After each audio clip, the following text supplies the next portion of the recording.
Hi, everyone. Welcome to the fifth episode of Leaning Into Discomfort with Middlebury Athletics.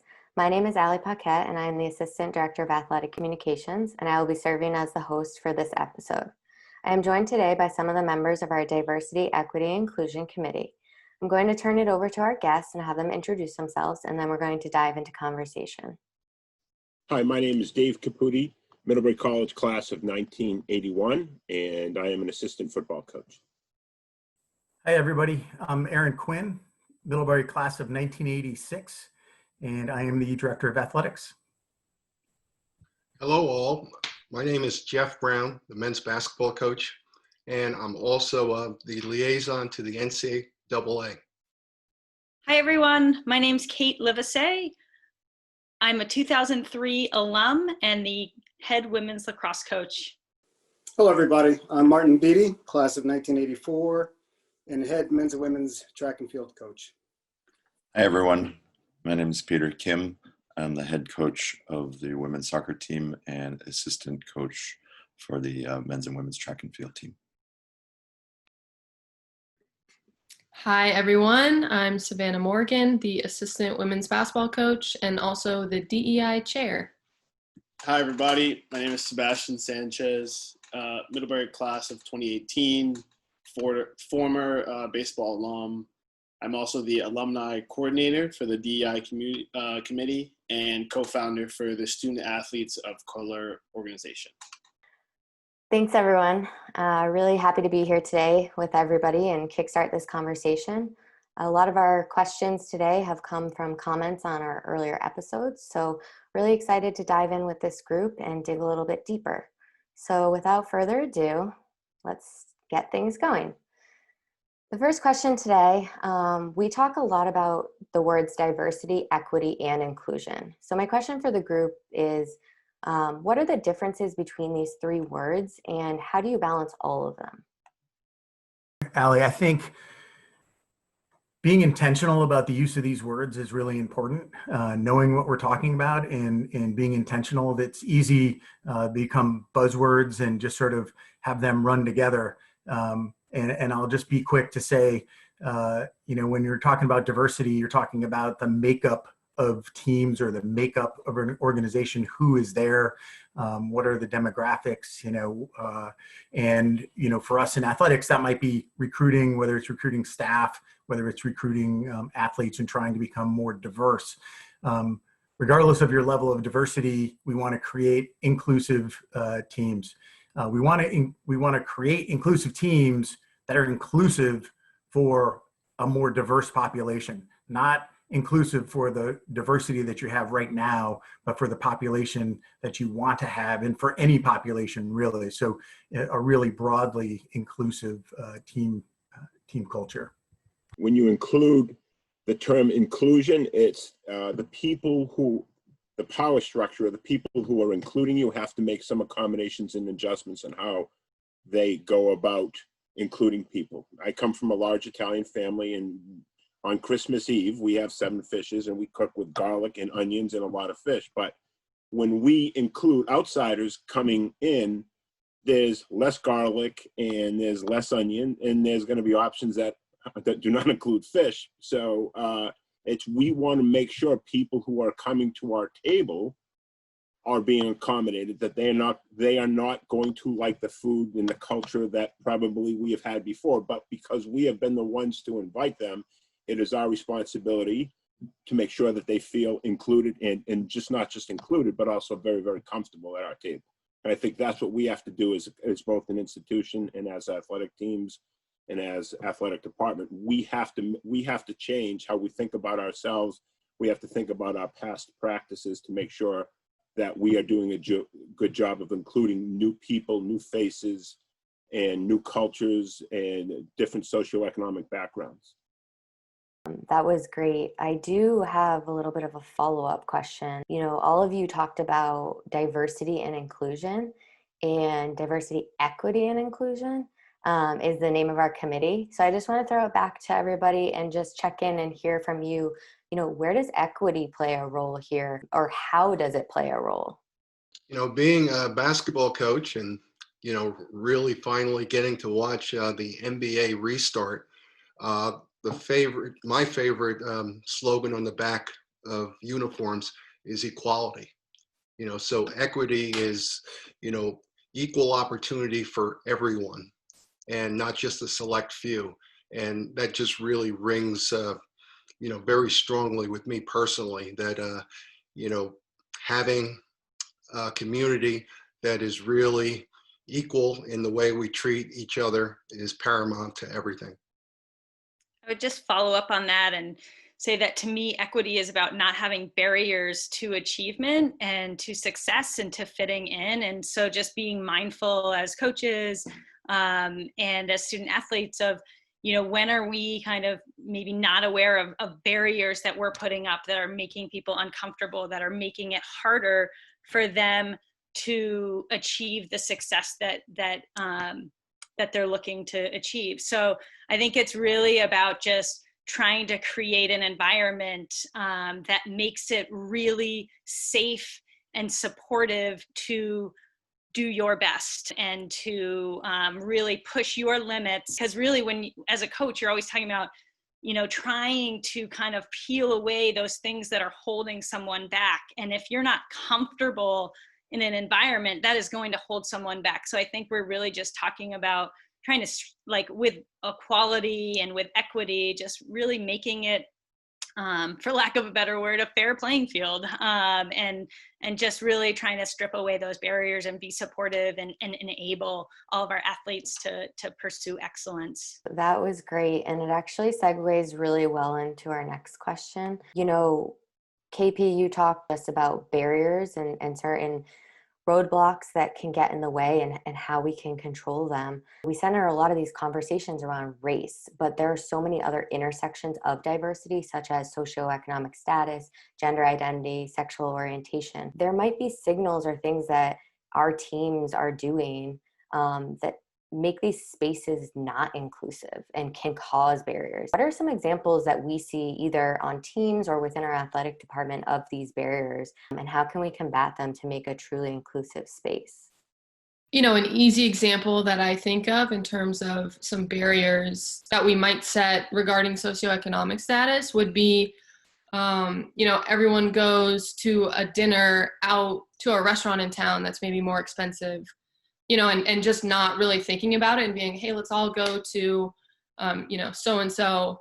Are we all okay with that? Like, have a fun dinner. And I think some people, say it with the best intentions in mind in terms of team bonding and spending time together, but not quite realizing it might be excluding some of their teammates. I think another really easy example is, saying to your teammate, I saw you walking back from practice a couple nights in a row with the same guy. Like, do you have a crush on him? And just sort of boxing your teammate into not even having the option to maybe not being into guys, a female maybe being into another female. So I think those are maybe two good, easy examples of ways that could create barriers without totally recognizing it. One of the things that I heard were examples of barriers, and I'm curious how we can create that space where those barriers don't happen. Are there conversations that you have with your teams at the beginning of a season that maybe discuss these types of issues? What are some things where we don't put our teammates or our colleagues into a box? You can't wait until this happens, but it's one of the important byproducts of a more diverse population. Is you don't have the privilege of not seeing the differences and not thinking more broadly about issues and not thinking more multiculturally about issues. You have that privilege when you have a homogenous group of people in the room and you think that you're not putting up barriers, and everybody's looking in a mirror and sort of nods and says, yep, we're doing great, we're really inclusive. And you might be for a very limited subset of people. Some of the things like race might be a little bit more obvious, but there are people in the room with, one, the race might not be as obvious in multiracial families, so that you might have multiracial families represented in a room, but you have a range of issues that might not be as easily represented. You think you have this really homogenous group, you think you're doing the right things, but you just haven't been diverse enough to think broadly enough about this. So I think that's where the diversity, I mean, it's important on a lot of levels. One of the levels is it really forces you to expand your thinking around what a truly inclusive and equitable culture looks like. I need to steal from an extremely intelligent hero of mine, really, and that's Jordan Delaram Brown, who phrased it so perfectly in a recent meeting where he talked about trying to understand how other human beings move through the world, and so much of our conversation is about figuring out how pieces work together and also how to phrase things. And that one really stuck with me because I think, in answer to your question, it's not a conversation. It's the promise of lots of conversations and ongoing conversations for us to really, dig deep, knowing that we're going to make mistakes and we're going to, use the wrong phrase and we're not going to understand right away. And I think if we were to be thorough about it, we also have to recognize that everybody is on their own journey with and to their own identity. And they might not have all the answers for themselves either. So the best thing that we can do is listen and listen some more and share. And that's the first step to eliminating the barriers, as long as we were willing to commit the time. Thanks, Pete. That's really powerful, and I'm not surprised that that's something that Jordan came up with and stated in a meeting. You spoke a little bit about mistakes and that we're going to make them, and so that leads me to my next question for this group. While we are doing anti-racist work, mistakes happen. We use the wrong words, we say the wrong thing, we intend something and it's perceived differently. I'd like to kind of open it up and just have some real talk here about, does anyone have any examples of times where they maybe committed a microaggression or said the wrong thing and it was taken a different way? And, just talk about that experience and maybe what you learned from it. I was involved in a campus discussion where there was a lot of different cross sections of campus in this discussion, and everybody had to introduce themselves in a room, and I was picked on as the first.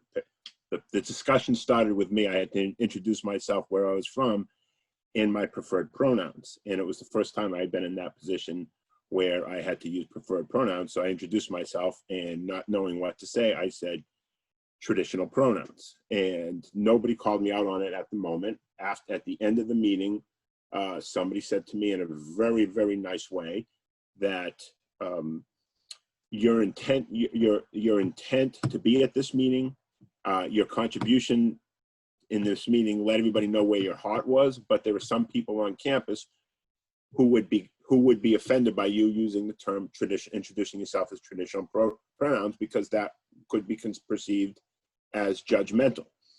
And I said, geez, that was the first time I've been in that situation. I wasn't quite sure what to say. And they said, you can just say male pronouns next time. And when I have shared that story with other people, they have laughed. Mostly all my children who are in their 20s and have graduated from college have poked some fun at me. When I share that with people from my generation, they look confused, but I also think of it as like, if I don't want to offend anybody, I mean, if nobody wants to offend anybody, and if it's just a small change in language or how we do things, I think that's something we all have to be. Our antenna has to be up on all those small things, and that while that may be a small thing to somebody, I appreciated the way the person handled it, but it was a good lesson learned moving forward. I'll jump in with a recent example. We met with our team and we were talking about, who had submitted, and this is, pretty recent, who had submitted their health forms and, just a bit of processing. And we have a few women who have the same first name. So I had to distinguish which of these women I was referring to who had actually gotten their health form in. And the one who did had a last name that was like difficult for me to pronounce. I just sort of stumbled over it and said, oh, it's used her classier, as I just was afraid I was going to butcher her name. And like, as I was doing it, I'm like, I should have like just gone over her last name before this call. Like, this is gotta be a situation where she feels othered. Like, I have a different name that my coach is struggling with. So it definitely made an impression on me. She never said anything to me about it, but just informed me. And I think, again, because we're having these conversations, and that it's this stuff isn't just going to continue to happen, that it really struck me, and it will be something that informs me in the future. But yeah, that was a recent one that I'm definitely planning to work on. I identify as Asian American, and I got accused basically of microaggression against myself. I grew up, and my father grew up using the term Oriental, and I used Oriental all the way through college, really. And I said it one time on the Middlebury campus, and the number of heads that whipped around and shot dirty looks at me, and people jumped all over me for using it in reference to myself. So I think, mistakes come in all shapes and sizes. Even you can't even be certain about them when you're referring to yourself. Well, thank you for those three really powerful examples. I think, in the work that we do and the conversations that we all have on a weekly basis, we talk about these things and these mistakes that happen. And I think it's so important to just be honest that while we are doing this work, it's not going to be perfect. And we're only going to improve and get to a better place if we can recognize where we've made mistakes or missteps, and fixing those things, I think goes a long way. So thank you for sharing those examples.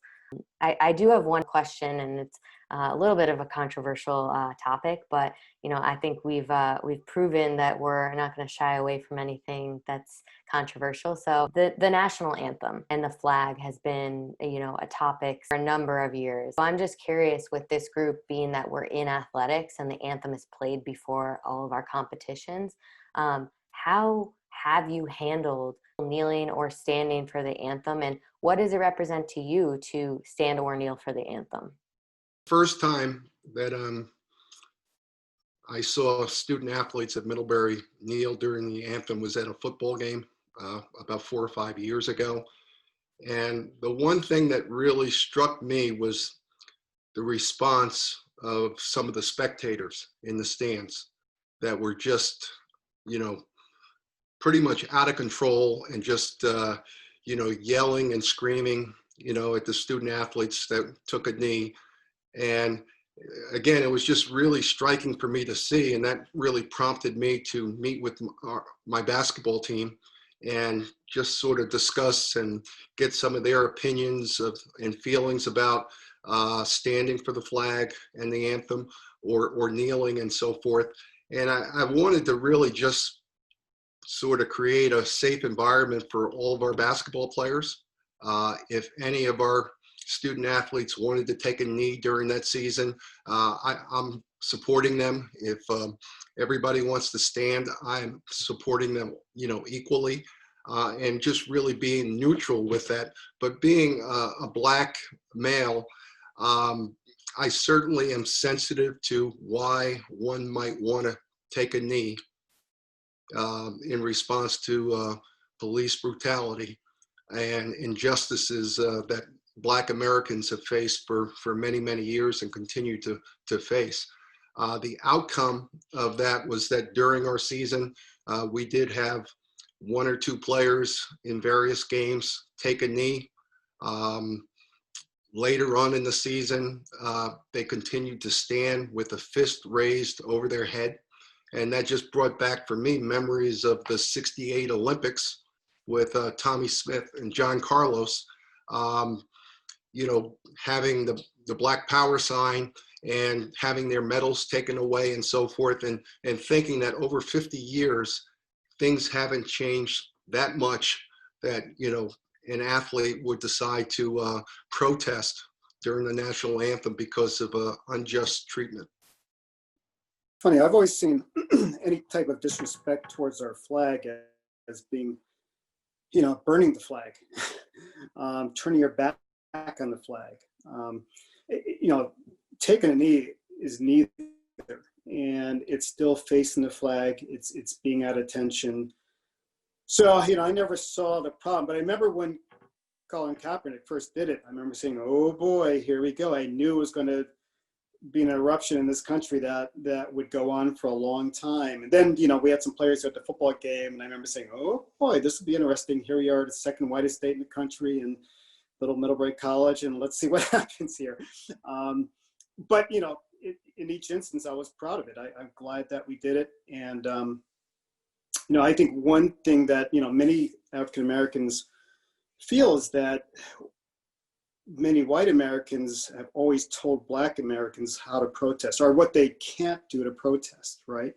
No, you can't march. You can't march across that bridge. We're not going to let you do that. Or you're not going to boycott. You can't boycott. That's going to hurt our business. No, you can't kneel. So, anytime African Americans feel that they need to do something to bring attention to an issue, in a respectful way and in a peaceful way, they're told that they can't do it. So that just kind of lends more fuel to the fire. But I'm glad that we're talking about it. It's still a very emotional issue for most of the country. I think it's gotten better since Colin Kaepernick first did it, but I'm glad that they're still doing it because it's their right. That was great. Thank you for sharing. There's many of us who feel like, myself included, I've done the education, but what about the action? So I kind of want to bring that full circle to this group. What are some actionable things that we can do? I think allyship is a choice, but you make a decision to go home at night and take your allyship off when you want to. But if you are going to commit to being an ally, it's a little bit like committing to come back to campus during COVID-19. You are coming back and you are fully jumping in, and you have to, you in an extent signing a pledge. I am fully committed to make this work. So showing up at one meeting or attending one discussion is one thing, but we have to, if we are going to be true allies, we have to wrestle the monster to the ground. I mean, we are not going to go home and, take our ally uniform off and crawl into bed and not think about it anymore. I think if we are going to do this, it's going to be where we are fully invested emotionally and physically in making that work. And I think that's really, really important. From a former player standpoint, what I would love to see actionable, I know there's so many layers, but let's go into inner city New York, inner city, Connecticut, or inner city Massachusetts, and teach kids, look at these NESCAC schools. They're not Division I, but they're D3. They have tight communities. They have, student athlete of color organizations. You can thrive here and show them what it is. And then I think more broadly, what we can do currently is, as to Aaron's point, normalizing these conversations is really important. So if we can show the Leaning Into Discomfort series to every single team on campus and make it part of orientation or something that, makes us continue to be vulnerable, because it goes to another point, we have to make these conversations every day. I want people asking me every day, hey, how are you? And not it be some sort of taboo, oh my God, is something wrong? Just, hey man, how was your day? And then when the time comes to talk about these serious conversations, they're already there. But I think this is a wonderful first step. And down the line, we can talk about recruitment of more student athletes of color, more inner city student athletes of color, more coaches of color, so many different things. But I know that actionable step doesn't happen overnight. So this is a way to start. Thank you for that. And speaking of actionable steps, I know we have teams this summer who have done some really creative things around anti-racism work. And so I'm going to open this question up to everybody. Can you talk about initiatives that your teams have implemented this summer to bring anti-racism work to the forefront of your team culture? So I think Initially, with George Floyd's murder is when it really got started. That was when some members of our team really spoke up and said, you know, we haven't talked about things like this before. We haven't had those vulnerable, open conversations where we're talking about, you know, socioeconomic status, sexual orientation, race, all of these touchy subjects. I think we just assumed that we had a fairly diverse team and we had harmony and no like overt prejudice remarks were being made. And so everything was okay and we didn't need to talk about it.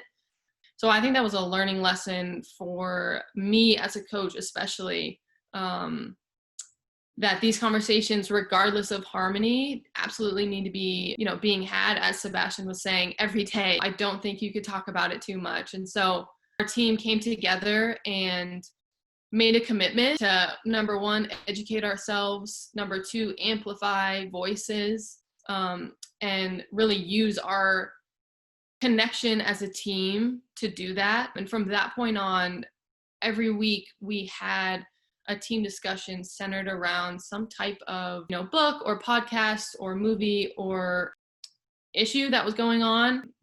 And we sort of like educated ourselves and then came back and discussed it. So, you know, we watched the 13th documentary, Just Mercy. We read The Hate U Give. Actually, one of our current members of our team, her sister did an interview with her CEO of her company, where she works, about growing up as a Black female. And it was, you know, of course, watching it is impactful, but I think when you, and this is the case with allyship, right? When you know someone personally who is going through it, it just hits you. It hits you hard. And so for her to share that video of her sister with us and then talking about it as a team, you know, I think just very impactful. And I'm proud of our team for speaking up and even telling us coaches that we weren't doing enough and we need to do better. And I'm excited for some of the things that we have coming down the pipeline from our team.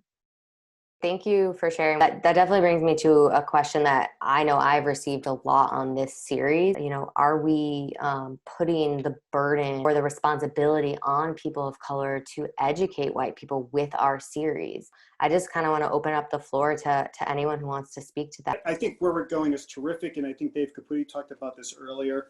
Just seeing so many white younger people out there doing marches after George Floyd was killed was just such, I felt a sense of relief. You know, I feel like for generations, I think people of color were saying, they're not listening to us. It's always us complaining. They don't care, or they're ignoring us, or they're not believing us really. And finally, you know, what a relief to see. So, you know, not just Black people out there marching, it was white students. And I was just so elated, not elated about the event, but elated of who was doing it. And it was just wonderful to see that. So in many ways, boy, that does help shift the burden a little bit. And then the power structure is going to listen more because there's not just one race, you know, doing the marching. And like I said earlier in the very beginning of the show, you know, I just hope that all these young, you know, white students that have an effect on their parents and their aunts and their uncles and their grandparents, and it just kind of keeps going. That's a great comment, Coach Reedy. Thank you. For me, it's actually, I'm kind of in the other camp. I'm almost eager to, in my experience, I'm eager to take the opportunity and say, hey, let me tell you about my experiences. I won't speak for the entire Black community, but I will speak to my experience. And kind of to Savannah's point earlier, if you can share with your friends and your white allies physical moments where, you know, you've had run-ins with the police, or you know people who have run-ins with the police and feel unsafe, then it makes it a little bit more real, and it hits home differently. And so for me, there's no burden because I feel like I'm willingly, you know, sharing my story and sharing my opinion, because I feel like if you can't like understand or listen to the POC experience, I know white people will never understand the entire POC experience because they're not of color, but if they can understand a little bit, and the root of their and the root of their problems, maybe we can start to enact change. And, you know, for example, like when I was, you know, sharing these stories with my friends about being profiled or being scared or all these things, they take a step back and they're like, whoa, this is actually happening. And I'm like, yes, it does. And this is what happens. And so they need to hear from me because they know me and I'm their friend. And if they don't hear it from me, maybe they'll choose to ignore it, or maybe they're just like, oh, it's fine. But if you can put like a physical face and a physical experience to it, then maybe like one of my best friends now, like he's constantly posting and constantly engaging because like he knows that at any moment, like that could be me or my brother. Sounds like to me what I'm hearing from all of you is this shared responsibility, that it's not people of color versus white people. It's us sharing in this responsibility to learn and grow together. And, you know, while we can't rewrite history, we do have the opportunity to move forward together with this responsibility. So, you know, I think that's really important. And I feel like that's what we've been trying to get at with this series and include, you know, a wide array of different people on here. Just lends ourselves to listening to that many more experiences and then being able to grow together. So to me, that's really important, and that's what I'm hearing from all of you. I want to thank you all for leaning into discomfort with us today, whether in this small group talking about these conversations or as a viewer or on your computer. We really appreciate, you know, all of you on the DEI committee taking the time to share your experiences, being vulnerable, admitting to mistakes, and committing yourselves to this ongoing work. We are excited for what's in store the next couple of weeks. And we thank you for your continuous support. If you have any suggestions or comments, please let us know. If you would wish to be a guest on a future episode, we're always looking for people to participate in these uncomfortable conversations. In the meantime, be safe, stay healthy, and we'll see you next time on Leaning Into Discomfort with Middlebury Athletics.